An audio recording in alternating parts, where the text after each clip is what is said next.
Welcome to Star Citizen, version 3.20 and the guide for the new Pirate Swarm mode.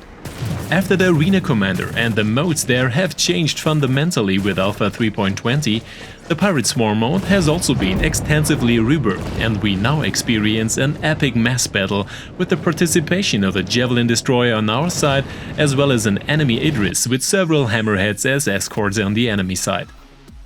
In the new Arena Commander menu, among several partially new, some extensively reworked game modes, we can also select the updated Pirate Swarm mode, which, like the Vendul Swarm with the 3.20 release version, also brings you an unlock for the pirate versions of the Gladius and Caterpillar, as well as other bonuses. Following this, you'll have the option to select the ship from your hangar as usual, borrow ships and equipment with rec credits, and modify your loadout for combat with the new group menu working directly from the Arena Commander. Unlocks require you to play online and bring at least one and no more than 3 other players. Alternatively, you can also compete offline, but without unlocks or bonuses. As ships for the Pirate Swarm mode, we recommend at least the Cutlass, Freelancer or medium and heavy fighters. A combination of your ships in a team for different opponents also makes sense. We have chosen a Cutlass Black, Arizai Scorpius and an Ares Inferno. As soon as all players have finished loading, you can go into battle, but first you have to adjust your MFD settings and go until all players have declared their readiness by pressing the X key and the battle begins. In ever-increasing waves of enemies, we fight our way forward from 3 beginner opponents with Auroras or Reliant ships, whereby the number of enemies as well as the ships used and their abilities increase. In the process, individual enemies drop power-ups such as repair, ammunition, missiles or fuel power-ups, which we can collect by flying over them. Because in case of destruction, we do not have unlimited lives. They are limited and we should avoid losing our ship too often. In later waves, the number of enemies increases noticeably up to 10 enemies at a time, and besides elite fighters with Pirate Gladius ships, larger enemies like Andromedas and the Vanguard series come into play, which usually also have turret crews and have learned a lot compared to the previous Pirate Swarm. But don't worry, veterans will quickly find their way around and master the challenges without any problems. However, the AI now acts noticeably faster and more effectively, with several enemies usually attacking us at the same time and providing fire protection for each other. This can quickly lead to disaster situations with several Andromedas, as they have enormous firepower and can take a few hits, so we recommend keeping an eye on cover and taking a short break from the fight if necessary to regenerate your shields. In the penultimate wave we receive a timer, which asks us to hold out for a few minutes against a superior force. Here significantly more enemies spawn and the battle enters the final phase, whereby we should initially just stay alive. Because after the timer has expired, a fleet jumps to us for support, among others with a Javelin destroyer and the multitude of F8 Lightnings. At the same time, however, the enemy also receives support in the form of an Idris, as well as several hammerheads with escort ships, which results in a mass battle, whereby the performance remains largely at a very high and well-playable level.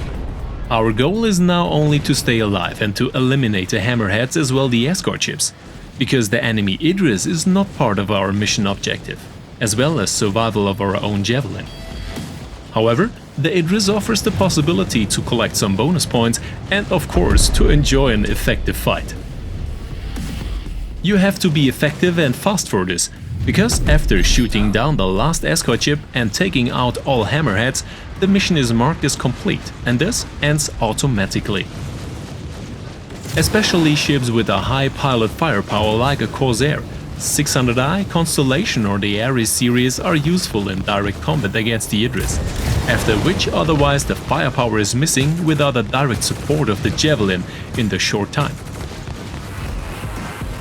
And with the shooting down of the last escort ship, the mission around the Pirate Swarm is finished with the final overview. Here we get about 35,000 rec credits, which we can use for borrowing other ships or equipment directly in the Arena Commander. However, the unlocks and bonuses for the pirate versions of the ships, as well as a new aggressor spectrum badge, are available only after completion in the release version of 3.20. Another new feature is significantly more maps for the different modes, including the Pirate Swarm, with the Jericho Station being added, which offers a lot of space and open areas for battles. Again, the mission objective remained the same, and only the maps vary, with some maps currently not really fitting into the Pirate Swarm mode, including some racetracks in the atmosphere that don't even allow completion due to the limitation of the maps. But these maps most likely fall under the bug category. Basically, the new Pirate Swarm mode plays very smoothly and pleasantly, where we can enjoy a lot of action and real big battles very quickly, without having to wait for in-game events like the Xeno threat or the Ninetales lockdown. It remains to be seen how the reward system will look like and if more bonuses will be offered besides the unlock for the pirate version of ships and the Spectrum badge. Thanks to the implementation of the Javelin destroyer as well as the Idris in the battle, there is in any case real battle flair, which is an absolute strength in Star Citizen and unfortunately still takes place far too rarely in this dimension. And when a destroyer fires several broadsides at close range, you tend to forget about one or the other bug, which we had to notice in the current version, because textures are sometimes loaded very late or individual enemies move very late. However, problems like inappropriate map boundaries mainly occur on misplaced racetracks. In conclusion, the update of the Arena Commander was urgently needed and the first tests were a big step in the right direction in every area. All through, there is still some work to be done and room for improvement, of course. In terms of ship selection options for the Pirate Swarm mode, there are some limitations, such as industrial or transport ships not being selectable. Here, the focus is on ships with space combat capabilities and a corresponding focus, even if we would have liked to take a Caterpillar or an A2 into the fray. Especially with snub fighters like a Fury or Archimedes, even pros get their money's worth after we don't have to perform jumps, and also for ballistic loadouts there is enough ammunition available through power-ups at least for 1 to 2 players.